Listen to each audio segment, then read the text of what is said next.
ओम शांति। इस इतने बड़े विश्व परिवर्तन में प्रकृति का सबसे बड़ा योगदान है। भारत के अंदर तो परमाणु युद्ध उसका असर नहीं होगा, क्योंकि यदि ये हो गया तो फिर से सृष्टि को चलाना बनाना, फिर से हरियाली लाना मुश्किल होगा। इसलिए भारत खंड अविनाशी खंड है और इस अविनाशी खंड में परमाणु युद्ध हो जाए ऐसा नहीं हो सकता है।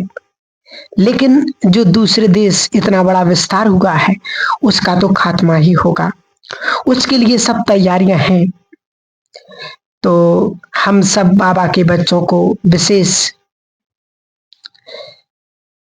नुमा शाम के समय जो है 6:30 से 8 के बीच में आप सभी कितने भी बिजी हों, जैसे आप सबने देखा होगा मधुबन घर में 6 बजे के बाद कोई सेवा नहीं होती। सब अपना अपना डिपार्टमेंट बंद करके, चाहे भंडारे का हो चाहे भोजन खाने खिलाने का हो, 7:30 के पहले कुछ भी नहीं मिलता है, सब बंद हो जाता है। सब तैयार होकर के शांत बाबा के कमरे में, शांति स्तंभ पर, हॉल में, आंगन में, सब जगह योग चलता है जो जहां पर है। तो ऐसे ही आप सभी भाई बहनों के लिए भी विशेष, आप कहीं पर भी हैं नुमा शाम के समय 6 से 7:30 के बीच में, चाहे आप अपने ऑफिस में हो, कारोबार बिजनेस में, कहीं पर भी हो, आप उस स्थान को योगयुक्त स्थान बना दो। ऐसे नहीं कि बैठना ही जरूरी है, परंतु एक योगयुक्त स्थिति वहां पर हो जाए, एक बाबा की याद ऑटोमेटिक रहने लगे। ऐसा हमें पुरुषार्थ अपने आप को करना है। तो विशेष यही अब तीव्र पुरुषार्थ करेंगे, क्योंकि समय बहुत एक अंतिम समय की ओर है। हम सभी आज वास्तव में संसार की हालत को देख रहे हैं। चारों तरफ कहीं ना कहीं भूकंप है तो कहीं बाढ़ है, अभी भी कहीं पर धरती फटी, कहीं कुछ हो रहा है। तो इस समय की अब मांग है और प्रकृति भी अपना विकराल रूप दिखाएगी। ऐसे में हम सभी को प्रकृति को भी कुछ जरूर देना है। प्रकृति हम सभी बच्चों से यही चाहती है कि अब हम भी कुछ प्रकृति को दें, क्योंकि सबसे बड़ा रोल प्रकृति का होगा। चाहे आप कभी भी किसी भी वक्त अमृत वेला नुमा शाम योग में बैठे तो आप प्रकृति को 5 मिनट 10 मिनट जरूर दें। महासागरों को भी आप जरूर सकाश दें, क्योंकि सबसे बड़ा जो रोल होगा महासागर, अटलांटिका महासागर, ऐसे ऐसे बड़े बड़े महासागर जो धरती को उथल पुथल कर देंगे, हप कर लेंगे। तो ऐसे सभी को हम सभी जरूर सकाश देंगे, प्रकृति को विशेष, क्योंकि बाबा ने तो पहले से ही बता दिया। बाबा ने तो कहा कि आज की ही मुरली में बाबा ने कितना बड़ा एक शब्द बोला। बाबा ने बाबा ने तो कहा है कि ये तुम्हारा अंतिम जन्म है और विनाश सामने खड़ा है, इसलिए अनेक जन्मों के पाप कर्म विकर्म अब जागृत हो रहे हैं। ऐसे में हमें अपने आप को, अपने पाप कर्मों को परमात्मा की याद से भस्म भी करना है, चुकतू भी करना है। क्योंकि यदि यही पाप कर्म हमारे अभी बनते रहे तो फिर हम जन्म जन्मांतर की वही प्राप्ति हमारी हो जाएगी। बाबा ने कहा कि जो बाबा ने नहीं कहा कि खूने नाहक खेल होंगे, बाबा ने कहा बहुत दुख आने वाले हैं, क्योंकि महान दुख का समय है। रौरव नरक है ना, अभी तो बाबा ने कहा बहुत दुख आने हैं, खूने नाहक खेल होंगे, बैठे बैठे बॉम्ब से गिरेंगे। तुमने क्या गुनाह किया? नाहक माना सबका विनाश हो जाएगा। विनाश का साक्षात्कार तो बच्चों को किया है। सोचो, खूने नाहक खेल, ये बहुत बड़ी बात है। तो भगवान हम सभी बच्चों से तो यही तो कह रहे कि बच्चे, ये भारत है, इसका अविनाशी खंड नाम रखा है, इसका कभी विनाश नहीं होता, परंतु परिवर्तन जरूर होता है। तो ऐसे परिवर्तन के समय में हमें स्वयं को सुख स्वरूप बनाना है, क्योंकि ये बिल्कुल तमो प्रधान और अब नरक बन चुका है। ऐसे नरक समान दुनिया में यदि सुखी रहना है तो बाबा की याद एक समाई हुई हो। बाबा ने तो एक मुरली में 15/11/2003 की मुरली में बाबा ने कितनी वार्निंग स्पष्ट की कि बच्चे, यदि थोड़ी सी भी मन वचन कर्म में अपवित्रता है तो वह भी महापाप कहलाएगा। तो बाबा ने कहा कि ब्राह्मण माना ही पवित्र आत्मा, अगर अपवित्रता का कोई कार्य भी होता है तो ये भी बहुत बड़ा पाप है। इस पाप की सजा बहुत कड़ी है। ऐसे नहीं समझना कि ये तो चलता ही है, थोड़ा बहुत तो चलेगा ही। बाबा कहते नहीं, यह फर्स्ट सब्जेक्ट है नवीनता की, पवित्रता की। बाबा कहते कि ऐसे नहीं चलेगा कि थोड़ा बहुत तो मन में आ गया या संकल्प में या कर्म से हो गया। बाबा कहते ऐसा ये भी नहीं चलेगा, क्योंकि ये नवीनता ही पवित्रता की सब्जेक्ट है।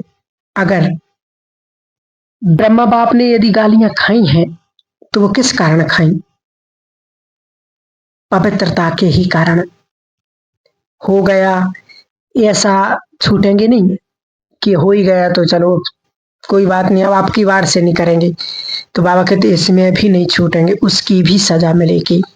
इसलिए बाबा ने किया है कि सावधान बच्चे, अटेंशन, अपने आप पर अटेंशन देना है।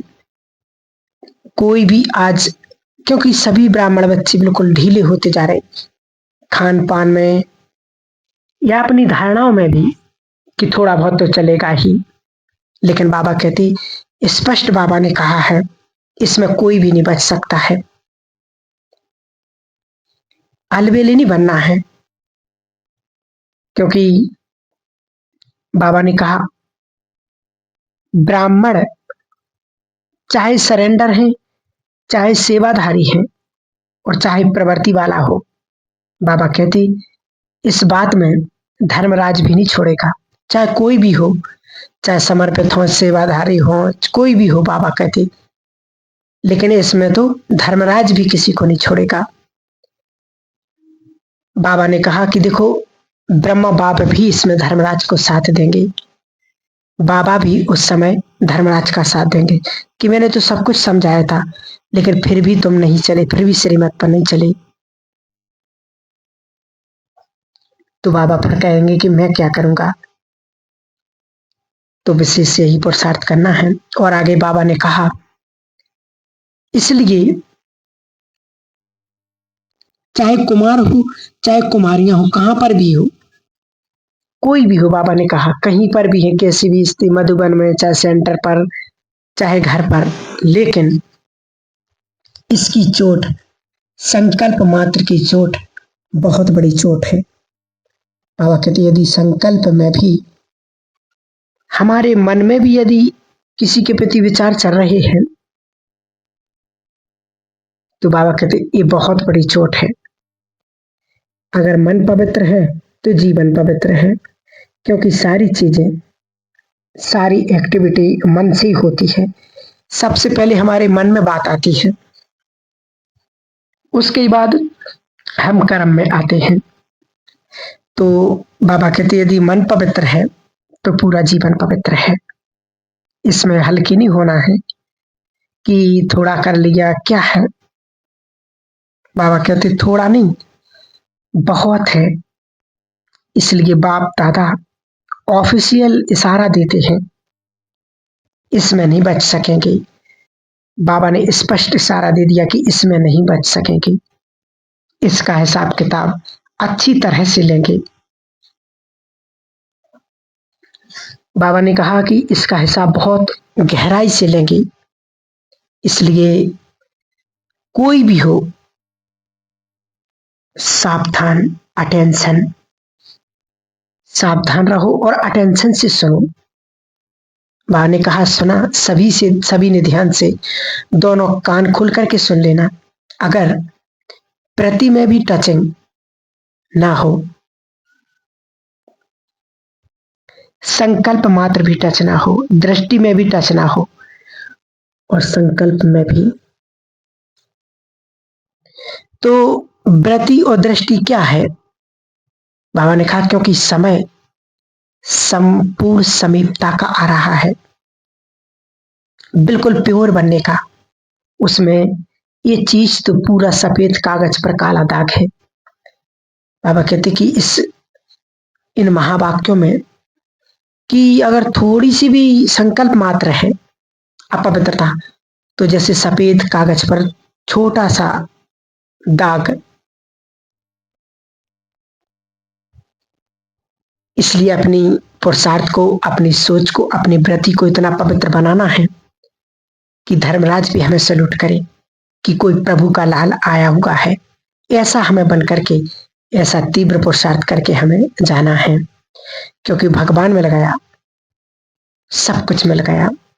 अगर उसको पाकर के भी नहीं कर पाए तो हमारे जैसा दुर्भाग्यशाली, तो हमारे जैसा बेचारा इस दुनिया में फिर कोई नहीं हो सकता है। हमें बहुत महीन और तीव्र पुरुषार्थ करना है। समय की मांग यही है। बाबा ने कहा संपन्नता का समीप समय आ रहा, अब समाप्ति का समय है। कब क्या हो जाए कोई पता नहीं, इसलिए जो बीती बातें हैं उनको भूल करके, किसने क्या किया हमारे साथ, सब कुछ भूल करके, सबको माफ करके फिर अपने पुरुषार्थ को हमें तीव्र करना है। यही समय की मांग है और यही बाप दादा का इशारा है और यही इच्छा है। तो हमें यही पुरुषार्थ, बाबा की आज्ञा हम जब मानेंगे, जब करेंगे, तो बाबा भी हम बच्चों से यही चाहता है कि अपने समय पर मुरली सुनना, समय पर योग, अमृत वेला, नुमा शाम योग। ऐसा नहीं कि जो 2 साल से, 3 साल से या कई सालों से चल रहा है अमृत वेला, वही अमृत वेला अभी चल रहा है। वही 4 बजे उठना, वही बाबा को गुड मॉर्निंग, नमस्ते, प्रकृति को सकाश, यहाँ वहां, और पूरा योग समाप्त हो गया। बाबा ने कहा अब कुछ नया करो, अब वही नहीं, क्योंकि समय अब वो नहीं चल रहा कि अपने उठे और बाबा को याद किया और फिर ही। अब तीव्र पुरुषार्थ का समय है, श्रेष्ठ पुरुषार्थ का समय है। इसलिए अपने आप को जरूर उस तीव्र पुरुषार्थ में लगाएंगे। ठीक है, ओम शांति।